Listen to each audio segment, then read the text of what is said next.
Bom, tinha terminado com aquela situação meio estranha, né, entre a Alice, o Mário e a Adélia.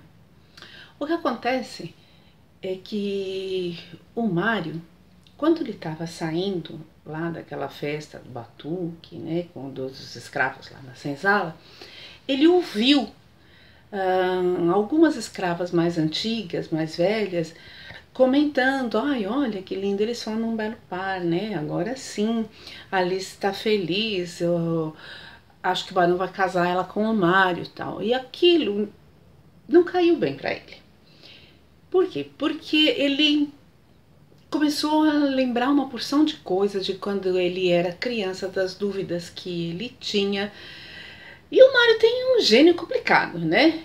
Então aí ele resolve passear, resolve ficar andando, vendo as coisas da infância dele, e aí ele acaba permitindo um retorno de todo aquele sentimento. Porque quando ele foi para a corte, que o barão mandou ele para a corte, e ele foi lá e estudou, ele era um rapaz acabado de sair da fazenda, daquela coisa bem sossegada, caiu numa cidade bem agitada, né? Então aquilo deu um deslumbramento, né? Uma coisa assim. Aí depois, com a morte da Dona Francisca, o barão achou melhor mandar ele até para a Europa. Aí ele foi para a Europa, formou-se engenheiro e viveu em Paris, aqueles bailes, aquelas coisas todas.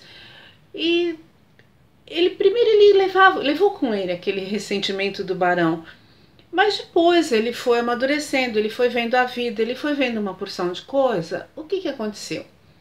Ele tinha uma luta interna com ele mesmo. Um lado que falava que não era justo ele, por uma simples suspeita, odiar a família inteira, estender a raiva dele a todo mundo, principalmente para Alice, né? Que era uma menina tão meiga, tão bonita, que parecia dedicar um afeto puro a ele.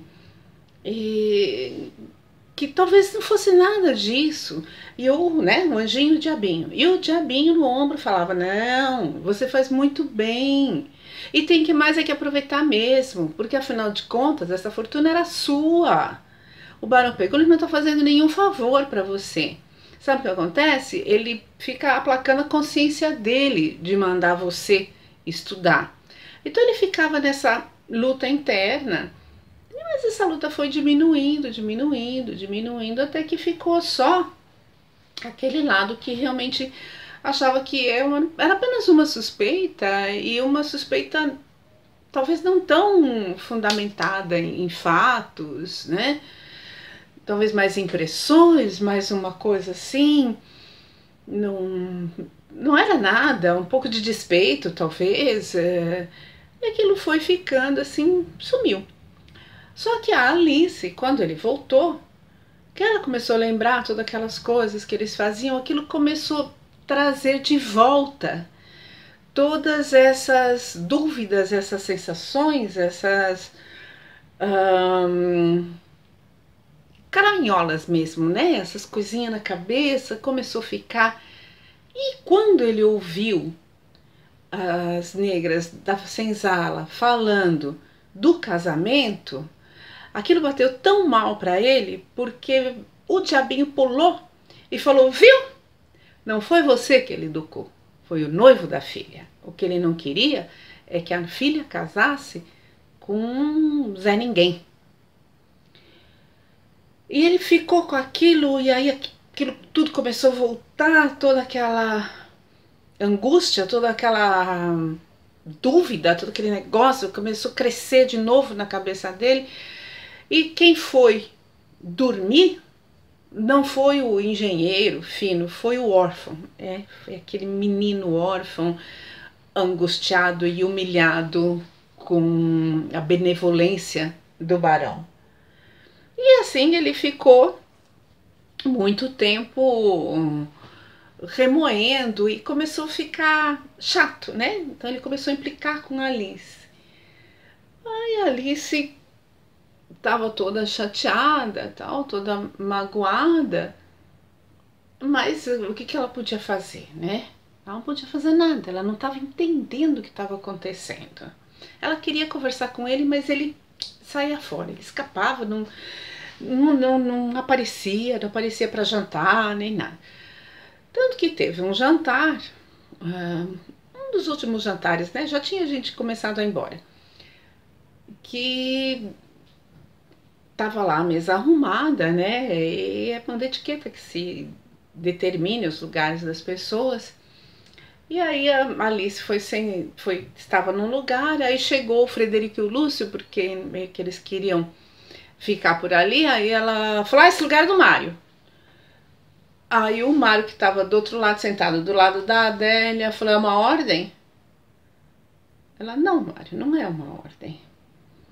Aí o Frederico foi sentar, ela, não, seu Domingos Paz, vem aqui, ó, o senhor vai destrinchar o pato aqui pra mim. Ô, Domingos Paz ficou assim, ai, Deus do céu, jura? É que toda vez que ele ia destrinchar um pato, ele provocava um desastre. Ele não estava afim de destrinchar o pato de novo. Mas a Alice insistiu, aí ele foi pra lá, e a Alice foi virando, dando um jeito, não sei o que. Bom, acabou que o Mário não ficou sentado do lado da Adélia. Ela deu um jeito, tudo mudou, todo mundo de lugar, como, ai, não, porque aí você pega isso, você faz aquilo, não sei o que. Ela foi ajeitando assim. E acabou que o Mário não sentou do lado dela, mas também não sentou do lado da Adélia.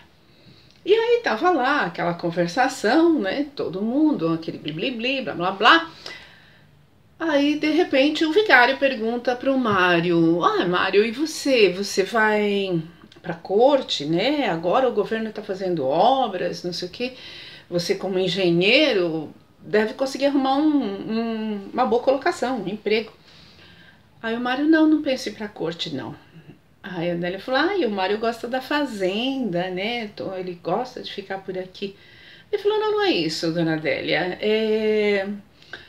O problema é que eu não me pertenço.